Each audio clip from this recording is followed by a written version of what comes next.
नमाज पढ़ने से ना उम्मत बिल्कुल भी स्ट्रांग नहीं होने वाली है। आज मैं इस वीडियो में बहुत सारी ऐसी बातें करने वाला हूँ जिससे शायद तुम में से बहुत ज़्यादा लोग मुझे गालियाँ देने वाले हो, but I am ready to bear that for the sake of our उम्मा। फर्स्ट थिंग फर्स्ट, ये वीडियो बिल्कुल भी नमाज के खिलाफ नहीं है। ये वीडियो सिर्फ दो चीज़ों के खिलाफ है, एक तो कंफर्ट और दूसरा डिसेप्शन जो हमें नमाज के नाम पे बेचा जा रहा है।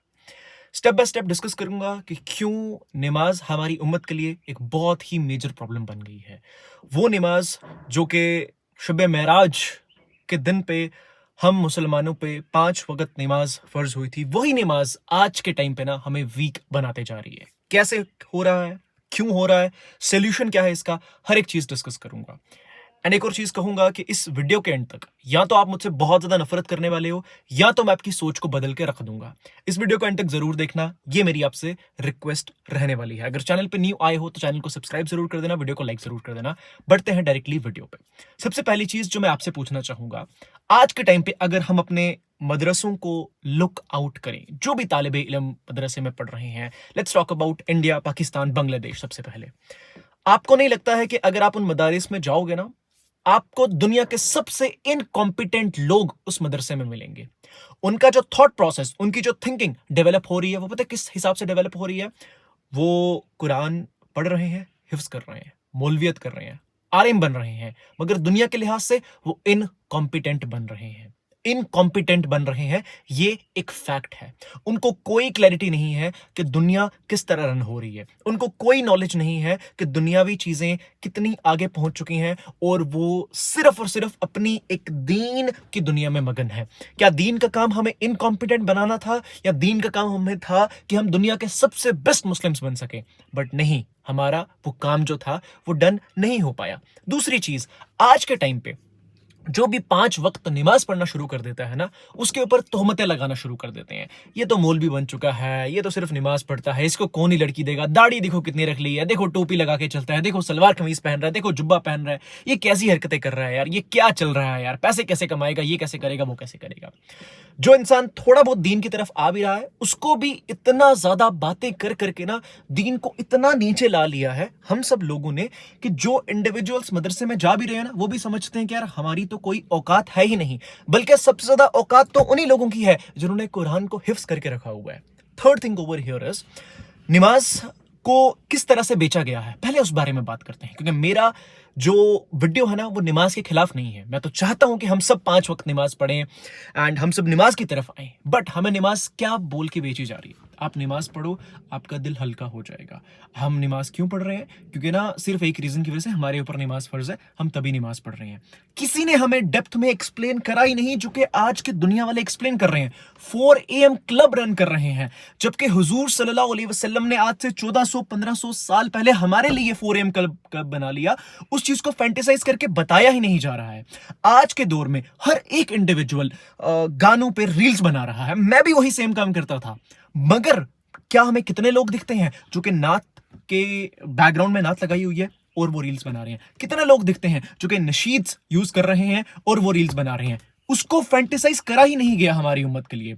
हमारी उम्मत के लिए वो सारी चीजें फैंटेसाइज हुई जो दुनिया वाले फैंटेसाइज करेंगे। अल्कोहल को फैंटेसाइज करा गया, लड़कियों को फैंटेसाइज करा गया, गाड़ियों को फैंटेसाइज करा गया, हर एक वो चीज फैंटेसाइज करी गई जो कि इस्लाम ने हमें कहा था कि इन चीजों से दूर रहना है। बट हमने क्या सोचा, हम फैंटेसाइज करेंगे दीन को जस्ट बात करने से। फोर्थ थिंग इज, हमें नमाज को सेल करा गया इस हिसाब से, आप नमाज पढ़ो, बाकी सब खुदा देख लेगा। तुम मस्जिदों में चले जाओ। मैं 2017 में पहली बार मस्जिद एंटर करा था। मैंने उससे पहले ना जुमा पढ़े थे, ना मैंने कोई भी नमाजें पढ़ी थी। मैंने इत्तिकाफ करा, उसके बाद मैं मस्जिद में एंटर करा। मैं लगातार 1 साल जुमे के खुतबे में सबसे आगे होता था। मैंने 5 टाइम में से मैक्सिमम नमाजें मस्जिद में पढ़ी, ठीक है। मगर मुझे मस्जिद के लोगों से कोई इंटरेक्शन नहीं दिखी, बिल्कुल सबके स्ट्रेट फेसेस, कोई इंटरेक्शन नहीं है। तुम क्लब्स में जाओ, लोग तुम्हारे ऊपर जप्पियां मार मार के आएंगे कि भाई हमें अपना लाइक माइंडेड इंडिविजुअल मिल गया है। तुम मस्जिदों में जाओ, लोग जाएंगे, नमाज पढ़ेंगे, निकल आएंगे मुंह नीचा करके। किसी को मन ही नहीं करता एक दूसरे के साथ बात करने का, कोई इंटरेक्शन ही नहीं है, कोई लेना देना है ही नहीं, कोई एक्टिविटीज ही नहीं है जो कि मस्जिद में हो, जहां से लोग अट्रैक्ट हो मस्जिद में जाने के लिए, बच्चे अट्रैक्ट हो मस्जिद में जाने के लिए। कोई मस्जिद में बच्चा आ गया है तो उसको बोला जाता है, अरे यार ये बच्चों को कहां लेकर आ जाते हो, हमारी नमाज डिस्टर्ब हो जाती है। अरे 60 साल के बुड्ढे, तेरी क्या नमाज डिस्टर्ब हो रही है? पूरी उम्र नमाज नहीं पढ़ी, 60 साल की उम्र में नमाज पढ़ रहा है और बाकियों बच्चों को बोल रहा है जो कि दीन की तरफ अट्रैक्ट होंगे मस्जिद में आके खेल खेल के, मस्जिद में खेलो नहीं, मस्जिद की बेहुरमती होती है। कौन सी बेहुरमती होती है जब वो पूरी जिंदगी नमाज पढ़ने के लिए आएंगे नहीं? कौन सी बेहुरमती हो रही है? मुझे भी तो समझाओ ना उस बात को। मगर नहीं, बेहुरमती हो रही है। और नमाज पढ़ो, बाकी सब अल्लाह देख लेगा। क्यों अल्लाह देख लेगा? हमें किस काम के लिए दुनिया में भेजा गया है? सिर्फ 5 टाइम की नमाज हमारे ऊपर फर्ज हो गई है। हम वो अगर पढ़ लेते हैं तो हम समझते हैं हमने दुनिया के पता नहीं कितने बड़े काम कर लिए हैं। मैं अगेन सबको यही चीज कहना चाहता हूं, तुम नमाज पढ़ रहे हो, तुम कोई बहुत बड़ा तीर नहीं मार रहे हो। तुम्हारे ऊपर वो चीजें फर्ज हैं। तुम ज़कात दे रहे हो, तुम हज पे जा रहे हो, तुम उम्रा पे जा रहे हो, तुम कोई बड़ा तीर नहीं मार रहे हो। तुम अपने माँ बाप के साथ अच्छी तरह से पेश आ रहे हो तो तुम्हारा हक है, तुम्हारा वो फर्ज है। हम फर्ज चीजों को जो हमारे ऊपर बिल्कुल नॉर्मल है, जो कि करनी ही करनी है, हम उनको करके पता क्या कह रहे हैं? बहुत काम कर दिया। क्या करा? फजर के टाइम नमाज पढ़ी, जोहर की नमाज पढ़ी, असर की नमाज पढ़ी, मगरिब की नमाज पढ़ी, ईशा की नमाज पढ़ी। अच्छा ठीक है, काम? कोई काम नहीं करा। अपने स्किल्स के ऊपर वर्क बिल्कुल भी नहीं करा। पैसा कमाने के ऊपर ध्यान बिल्कुल भी नहीं दिया। और फिर यही लोग कहते हैं, जब मैं वीडियोस में बात करता हूं ना कि निकाह करो, निकाह करो। कैसे करें निकाह? लड़की तो गोल्ड डिगर है। अरे तेरी औकात क्या है जो लड़की गोल्ड डिगर बनेगी यार? तेरे पास 2 रुपया है नहीं, क्या लड़की गोल्ड डिगर बनेगी? और कहां ये वेस्ट वाली बातें हम इंप्लीमेंट कर रहे हैं और अपनी बहनों को गोल्ड डिगर बोलना शुरू कर दे रहे हैं। कम ऑन यार, ये क्या बुलशिट लगाई हुई है? कोई दीनदार इंडिविजुअल ये क्यों समझ लेता है कि अगर वो दीन की तरफ आ गया तो उसको पैसे की तरफ बिल्कुल ध्यान नहीं देना है? वो ऑटोमेटिकली ये चीज समझ आते हैं कि दुनिया जो है ना वो एक डिसेप्शन है। दुनिया जो है ना वो सिर्फ जो अमीर लोग होते हैं ना वो तो दुखी होते हैं। किसने कहा? किसने कहा अमीर लोग दुखी होते हैं? तुम्हें किसने कह दिया? ना तुम अमीर, ना तुम्हारा बाप अमीर, ना तुम्हारा दादा अमीर। उन 3 लोगों ने ही बातें कर दी कि अमीर लोग दुखी होते हैं। तो अमीर तो नहीं होना है, बस जितना थोड़ा बहुत रोजी रोटी चल रही है उतना चलाओ। कोई ये नहीं देखो कि आज के टाइम पे क्या ट्रेंडिंग है, क्या एआई ट्रेंडिंग पे? अरे एआई ये तो शैतानी चरखे हैं, दज्जाल है।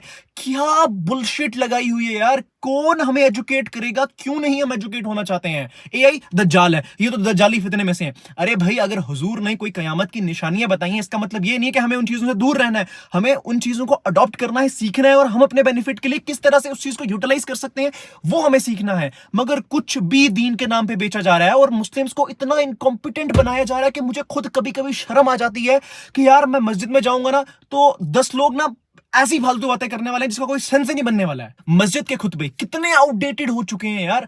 वही सेम चीजें रिपीट करी जा रही हैं सालों साल सालों साल। अब तुम कहोगे दीन में क्या न्यू चीजें लाए? नहीं भाई, न्यू कंसेप्ट्स बताओ ना उम्मत को कि जो न्यू फितने आ रहे हैं उनको कौन डिस्कस करेगा? नहीं, इमाम मस्जिद के इमाम साहब कहते हैं जी मैं तो फोन चलाता नहीं हूं। आप फोन चलाते नहीं हो तो आप क्यों खुतबे दे रहे हो? फिर आपको नहीं है जब नॉलेज तो आप क्यों दीन को एक्सप्लेन कर रहे हो? पूरी उम्र 40 साल 50 साल पहले 10 खुतबे 50 खुतबे याद कर दिए हैं, उन्हीं को रिपीट करते जा रहे हो यार। न्यू लोग आ रहे हैं, न्यू जनरेशन आ रही है, उनको अलग हिसाब से समझाना है, उनको अलग हिसाब से गाइड करना पड़ता है। वो ऐसे नहीं समझते हैं जिस तरह से आप 50 साल पहले समझा रहे थे। ऐसी चीजें नहीं वर्क करती हैं। कॉन्टेक्स्ट भी तो मैटर करता है ना किसी चीज का। आप बोल रहे हो आप ये चीज छोड़ दो, आप जहन्नम में चले जाओगे। उसको नहीं है कंसेप्ट जहन्नम का यार, उसको फायदे बताओ कि यार आप अल्कोहल क्यों छोड़ो, आप नशे क्यों छोड़ो, आपको क्यों हराम चीजों से दूर होना है, उसको एक्सप्लेन करो ना डिटेल में। मैंने तो बता दिया है, हुजूर का पैगाम को नहीं मानोगे। अरे भाई वो कैसे मानेंगे जब उनको आप कॉन्टेक्स्ट दे ही नहीं पा रहे हो, उनको आप राइट वे में गाइड कर ही नहीं पा रहे हो। इमाम जो मस्जिद के थे उनका काम था कि वो कंप्लीट जो उनके आसपास के लोग हैं जो कि उस मस्जिद में आते हैं उनको राइट पाथ पे लेकर जाना, उनको दीन में भी और दुनिया में भी आगे लेकर जाना। जो उनके इश्यूज हैं उनको डिस्कस करना, और उनके इश्यूज को डिस्कस करने के लिए पहले अपने आप को खुद एजुकेट करना पड़ता है। खुद एजुकेट हो नहीं रहे हैं और फिर बोल रहे हैं ओ जी मैं तो फोन नहीं चलाता हूं, मैं तो लैपटॉप नहीं यूज करता, मुझे नहीं पता है ये सब क्या चल रहा है। आपको नहीं पता है तो प्लीज आप किसी और को आने दो ना जिसको पता है, जो एक्सप्लेन कर सकता है, जो बता सकता है। हुजूर सल्लल्लाहु अलैहि वसल्लम क्या सिर्फ इबादत करते थे? क्या सिर्फ नमाजें पढ़ते थे? हम उम्मत पे 5 नमाजें फर्ज हैं, हुजूर के ऊपर 6 नमाजें फर्ज थी, जिसमें से 6th नमाज जो है वो तहज्जुद आती है। इवन आफ्टर दैट आपने इस्लाम की कितनी जंगों के बारे में सुना है? बताइए कितनी जंगों के बारे में सुना है? बदर, ओहद, खंदक, इसकी प्लानिंग किसने करी? हुजूर सल्लल्लाहु अलैहि वसल्लम ने करी।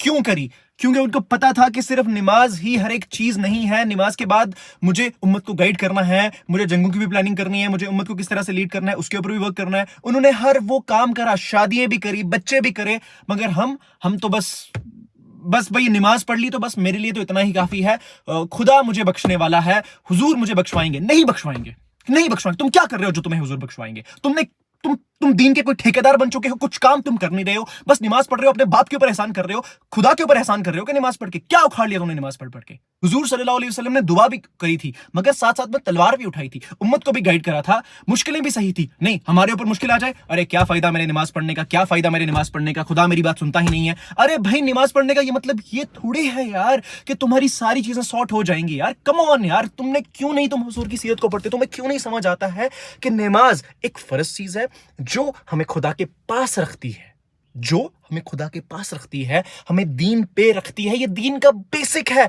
ये पूरा दीन नहीं है। दीन को पढ़ोगे तभी तुम्हें नॉलेज मिलेगी। हमारा मीडिया दूसरों के हाथ में है, हमारी मस्जिदें दूसरों के हाथ में है, हमारी कमेटियां दूसरों के हाथ में है, बाजार दूसरों के हाथ में है, यूनिवर्सिटीज हमारी खाली हैं, मस्जिदें हमारी खाली हैं, तो हम हैं कहां? घर में बैठे हुए हैं, फोन चला रहे हैं और फितनों में फंसे हुए हैं। खुदा मदद करता है यार, मगर हम खुद चल के मतलब उठ के चलना तो शुरू करें। नमाज जो है ना वो स्ट्रेंथ नहीं है, नमाज जो है वो स्ट्रेंथ का लाइसेंस है।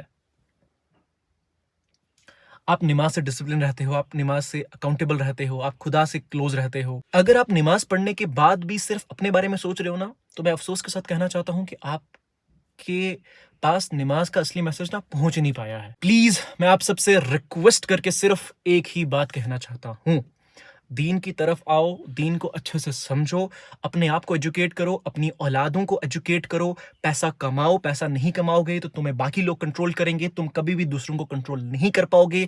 ना ही तुम अपने बच्चों को कुछ सिखा पाओगे, ना ही तुम अपनी बीवी को कुछ सिखा पाओगे, ना ही तुम अपने बाप को ट्रेन कर सकोगे, कुछ भी नहीं कर पाओगे। ठीक है, हर एक चीज के बारे में अपने आप को एजुकेट करो। और अगर ये वीडियो अच्छी लगी होगी तो प्लीज मेरी रिक्वेस्ट है, चैनल को सब्सक्राइब जरूर करना और इस वीडियो को इतना फैला दो कि हर एक एक इंडिविजुअल का माइंडसेट जो है ना वो इन सारी चीजों के रिगार्डिंग जो है ना वो चेंज हो जाए। दिस इज मी मुनीस रजा, मैं मिलता हूं आपको इसी तरह की नेक्स्ट वीडियोस पे।